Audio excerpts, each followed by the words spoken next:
很久以前，人们仰望星空，试图理解头顶的秩序，又低头凝视内心，困惑于自己为何悲伤、愤怒或快乐。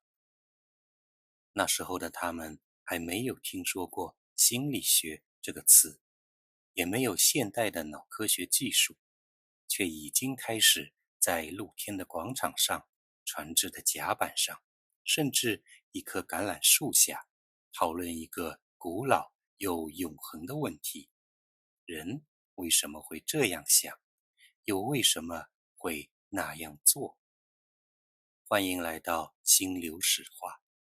在这个系列中，我们将一起回望那些追问人心的起点，从最早的哲思、最初的观察，到今天你我身边的心理学语言。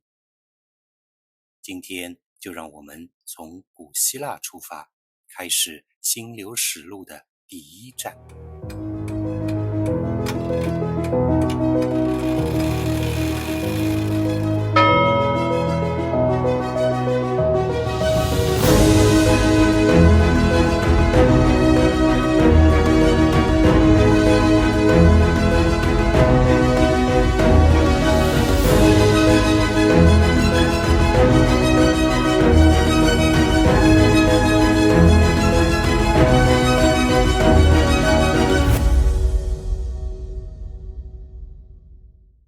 当我们今天回望心理学的起点，我们的目光经常会被古希腊那片阳光灿烂的土地所吸引。在公元前8世纪左右，雅典逐渐崛起，成为众多希腊城邦的盟主，也逐步发展为政治、文化和经济的中心。而从公元前6世纪到公元前4世纪，短短的200年之间，希腊社会仿佛被某种集体的创造力所点燃了。他们不只是创造了雕塑与神庙，还开创了文学、戏剧、科学、历史、民主政体，甚至最早的学校和竞技场。这个时期在远离地中海的遥远的东方，正是我们所熟悉的春秋时期。同样的，在这片东方的大地上，也诞生了许许多多我们所熟知的伟大的思想家。这一切的背后，是人类第一次以系统方式去组织思想、构建社会，并尝试理解自己在宇宙中的位置。我们今日所说的人文与科学，从这个时期开始悄然孕育。这也正是心理学赖以生根的土壤。让我们把视线拉回到古希腊时期。如果以我们现代人的眼光去看这个时期的希腊，往往会带有许许多多的滤镜。但是如果我们把这些滤镜全部都去掉，我们就会看到这个时期的希腊和雅典城邦并不是一个如我们想象中那样美好的乌托邦式的文明天堂。那个时代会读书写字的人是少数中的少数，而且那个时候的书写方式和我们现在也非常不一样。他们需要在蜡板上艰难地刮擦，或是处理几十英尺长、沉重又昂贵的纸草和羊皮卷轴。所以可想而知的是，书本在那个时期完全就不是我们今天触手可及的纸张或电子文件的形式，而是一种贵重又难用的奢侈品。另一方面，古希腊时期当然也是没有钟表，人们想要知道现在是什么时间，只能依靠原始的时间感。虽然也有日晷，但是日晷在阴天的时候就会失效。法庭里用来限制辩论时间的水钟，其实就是在一只碗里放满水，让这些水顺着碗底的小孔慢慢流完，以此来计时。当然了，到了晚上也是没有灯的，夜晚的照明靠的是简陋的油灯，灯火摇曳不定，难以长久。甚至是即便是在雅典这样的大城市里，多数人家依然是没有热水洗澡的，日常清洁靠的是油和刮板。用刮板来刮掉身上的污垢和脏东西，怎么感觉那么的……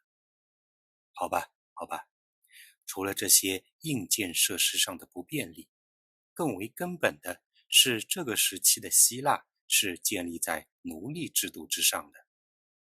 雅典虽然是希腊文化的象征，实际上却无法自给自足，必须依靠贸易与战争维系生存。奴隶构成了社会的主要劳动力，也承担着整个社会的基本运作。即使是自由的雅典人当中，真正拥有公民权利的人也不过区4万人左右，这些才有资格参与选举和政治决策。所以在这块孕育人文精神的土地上，我们看见的是一种非常复杂的现实。一方面是前所未有的思想解放和社会制度的创新，另一方面则是高度的不平等、技术的简陋与日常生活的粗鄙。但或许就是在这种两极分化的张力当中，人们才会真正开始反思，到底什么是人？人活着的意义是什么？我们与其他人、与世界、与自己又该要如何相处？这正是现代心理学尚未诞生之前，人类最初的追问。在尘土飞扬的街道上，在油灯微弱的光下，在城邦的广场与港口边，人们开始思考一些更大的问题：世界是怎么形成的？自然的规律是否可以理解？人生有没有某种更深的秩序？而就在这个文明逐渐觉醒的时代，有人第一次试着把这些问题从神话的怀抱中抽离出来，交还给理性与观察。这个人正是被后世称为西方哲学第一人的泰勒斯。泰勒斯被誉为古希腊7贤之一，另外的6个是雅典的梭伦、斯巴达的契罗、胡里恩的比阿斯、林杜斯的克莱俄布卢、米蒂利尼的毕塔库斯、柯林斯的佩里安德。泰勒斯出生于古希腊的城邦米利都，这里是一个繁荣的港口城市。没有人知道泰勒斯确切的出生日期，但是有人说他预测到了公元前585年5月28日发生的日食。也有人说泰勒斯太过于专注地望着天空，一边思索着深刻的哲学问题，于是不小心掉到了沟里，就这么死了。但是无论如何，我们能够从其他人的一些记录中看出一些端倪。泰勒斯似乎认为人类的灵魂来自于运动。也许你听到这里会觉得好像有点胡扯，但是我们可以把视野放得更宽泛一些。现代医学和脑神经科学已经向我们展示了，人类的思维正是来自于大脑当中不计其数的神经元的运动。正是这些神经元通过不断释放和接收生物电荷，传递着无数的微弱的神经生物电讯号，使我们产生了思想。我们当然知道，古希腊时期的人是不太可能会知道神经元这样的概念的。但是有意思的是，古希腊的医生阿尔科迈翁说过，我们的感觉器官会把感觉送往大脑，由我们的大脑通过思考的过程来解释不同的感觉。听到这里，我们不得不惊讶于这位古希腊医生的论断的先进性和科学性。只不过在当时，人们不知道感觉是通过什么渠道被传递到大脑的，因为没有人知道神经的存在。所以当时的人们认为感觉是通过空气传递到大脑的。在这个基础之上，这位医生还得出了另一个结论，那就是我们所有的知识都来自于感觉。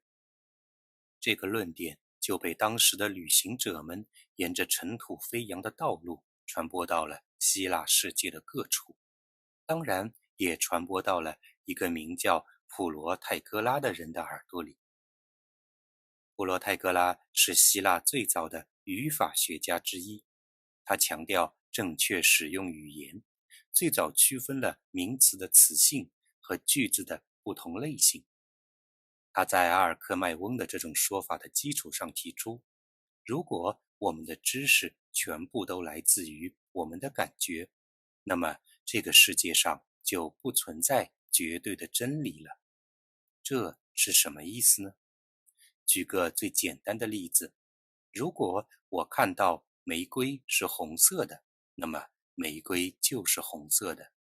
但如果你看到同一朵玫瑰，你认为那是绿色的，那么它就是绿色的。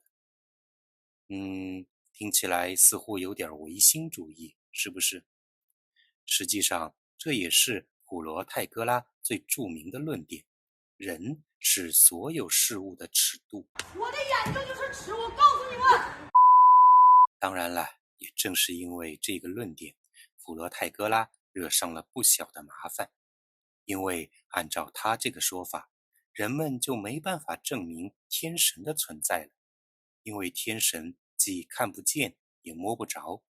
这样一来，像是上帝这样的概念就没办法通过我们的感觉来转化成知识了。于是他受到了宗教人士的声讨，在逃跑的路上，他掉进海里，淹死了。普罗泰戈拉虽然溺毙在了海里，但是其他的古希腊哲学家们依然在顺着这条道路进一步的继续研究。德谟克利特就是其中的一位，他出生在色雷斯，是一个唯物主义的哲学家。为什么说他是唯物主义的呢？很大一个原因就是他觉得所有的物质都是由人眼看不见的微小粒子组成的。我们现在当然会觉得这是理所当然的事情，世间万物都是由微小的原子构成的。但在古希腊那会儿，这个想法确实显得非常的超前和独特。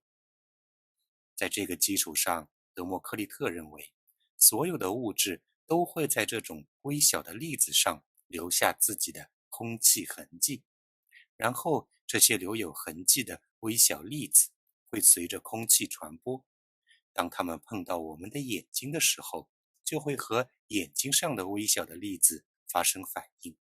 这种反应的结果就会传递到我们的大脑中，继而形成我们的思维。我不得不说，德谟克利特的这个理论已经非常非常接近我们现在的科学了。事实上，就是存在于我们的眼睛里的感光细胞捕捉到了光线，或者说是光粒子，从而形成了图像信息，然后通过视神经传递到我们的大脑中。到此为止，也许你已经发现，这些古希腊的思想家们，无论他们怎么看待我们的感觉是如何产生的，但有一点却比较统一，那就是我们的思维确实是发生在大脑中的。不过，既然如此，那就产生了另外一个问题了。既然思维是产生于大脑中的，那为什么我们有时候想问题就特别清晰，有时候却非常模糊呢？甚至是为什么大部分人看起来都是精神非常正常的，但难免会出现少数人，看起来让人们觉得他们精神不太正常？这种现象又要怎么解释呢？早期的人类普遍认为那是魔鬼或者一些亡魂在作祟。著名的古希腊医生希波克拉底却不这么认为。他对疾病的解释是，我们的身体是由4种不同的体液构成的，它们分别是血液、粘液、黑胆汁和黄胆汁。因此，只要这4种体液达到某种平衡，那我们的身体就是健康的。而如果失衡，我们就会生病，甚至也可能会引发精神疾病。你觉得这个理论听起来怎么样？事实是，不管你觉得希波克拉底的这套理论怎么样，在我们今天的心理学范围内，你仍然可以看到他的这套理论的痕迹。心理学家艾森克用了一套独创的心理量表来测试人们的人格气质。后来大家发现，这套测试的结果非常符合4种经典人格气质的划分方式。这4种气质就是胆汁质、多血质、粘液质和抑郁质。不管怎么说，希波克拉底要是知道了这件事，那他在诸位古希腊先贤面前一定也是趾高气昂地横着走了。既然我们提到了诸多古希腊的先贤们，我想你一定要问，那3个著名的哲学家苏格拉底、柏拉图以及亚里士多德，他们有什么看法？那就让我们先从苏格拉底谈起。苏格拉底一生教过许许多多的学生，但是他在教导学生的时候，并不是像现在的老师那样依靠上课或者讲座来把知识传输给学生。相反，他很喜欢通过对话去引导学生进行自主的思考。这种方式就很像是我们现代社会中的心理治疗了。心理治疗也被称为谈话治疗。在治疗的过程中，心理咨询师也像苏格拉底那样，通过对话，让来访者尽可能的自己领悟到一些存在于自己身上的问题或是状况。也正是因为这个原因，苏格拉底认为我们并不是从经验中获取知识的，而是从推论当中来认识真理的。比如，他在跟学生的谈话中，既不提出论点，也不提供答案，而是向他们提出一些问题，然后通过一个接一个的推论去引导对方，直到他的学生能够自己得到答案。于是结论就是，人们自己是知道许多真理的，只是自己没有意识到自己知道。被苏格拉底这么提问过的学生当中，最出名的可能就是柏拉图了。柏拉图出生在一个有钱人的家庭，年轻的时候他曾经参加过摔跤比赛，因为他长得非常结实，后背看起来又强壮又宽阔，所以人们称呼他为柏拉图。是的，柏拉图只是他的外号，意思是宽阔。后来，柏拉图跟随苏格拉底学习了许多年，再后来他自己也创办了自己的学校。但是在教学过程中，柏拉图表现出跟前辈们截然不同的一些观点。比方说，他认为知识并不是来自于感觉和知觉的。相比于通过视觉、听觉、触觉等等感觉来感知这个世界，柏拉图认为真正的知识或真理是非常抽象的。比如说，他认为任何美丽的人最后都会衰老，甚至死去。所以，真正能够永存于世的是美丽这个抽象的概念。而另一方面，每一个人对美丽的定义又都是不同的，甚至很可能两个不同的人对美丽的定义会相去甚远。也正是基于这个理论，柏拉图提出了他的非常著名的一个比喻——洞穴寓言。他说，在一个洞穴里，有一些人手脚都被捆绑住，面朝着洞穴的墙壁坐着。他们只能看到墙壁上的影子，却看不到事物原本的样子。也就是说，人们在内心深处对这个世界的认知，可能并不是这些事物本来的面貌，那只是真实世界在我们内心的投影而已。除此之外呢，柏拉图还提出过另一个很有意思的比喻。他说，当灵魂栖居于肉体时，它在3个层面上运作。第一个层面是思想，或者叫做理智；第二个层面是精神，或者意志；第3个层面叫做喜好，或者也可以说叫做欲求。他把灵魂比作2头小马，一匹马活泼且温驯，这就是精神；另一匹狂暴而且难以控制，而这就是我们的喜好。这2匹马由一位马夫来控制，这位马夫就是理智。理智以相当大的努力使精神和喜好相互配合，并且一并使力。你看，这听起来完全就像是现代心理学当中由弗洛伊德所提出的本我、自我和超我的人格理论，对吧？柏拉图像他的老师苏格拉底一样，一生教导出了许许多多优秀的学生，这里面就有亚里士多德。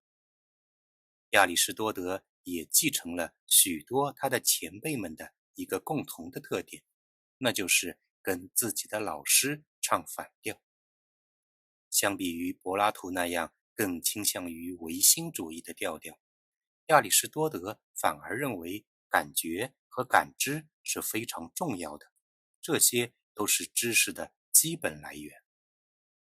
他非常努力想要去理解感觉是如何发生的。最后他得出理论说，我们感知事物不能光凭其诸如黑白方圆这类的性质，这些只是物质固有的非物质的形式。当我们观察事物的时候，它们就在人眼里得到重新创造。它们唤起的感觉通过血液被传送到意识里面。这个意识，他认为一定是在心脏里面，因为头部受伤的病人往往能够恢复，而心脏受伤却无一例外会致命。好吧，在那个年代，人们没有办法去做任何的生物学实验，甚至连人体解剖可能都没那么容易做到。但无论如何，在那样的年代，亚里士多德的许多观点仍然是非常接近现代科学和心理学的。例如，他提出，一个经验重复的次数越多，它就越发容易被记住。还有一些虽然只经历了一次，但是在非常强烈的感情下经历的事情，会比一些经历了许多次的事情更容易记住。再比如，他提出，我们从记忆中调用一些东西，是靠概念之间不同的联系进行的，比如相似、对比和接近等等。所以你看，即便是在2000多年前，亚里士多德也已经在思考一些今天我们依然关心的问题：感知是怎么来的？记忆为什么会留下痕迹？情绪又如何影响我们的记忆？而这些问题后来逐渐发展成了我们今天所说的心理学。好了，各位观众，今天我们一起走过了古希腊心理思想的起点，而这只是故事的开始。下一次我们会继续这段遥远的历史，我们会从古希腊时代进入到罗马时代。让我们一起期待一下，在罗马时代人们是怎样思考心理学这门学问的。感谢你的支持，我们下一集心流史话再见。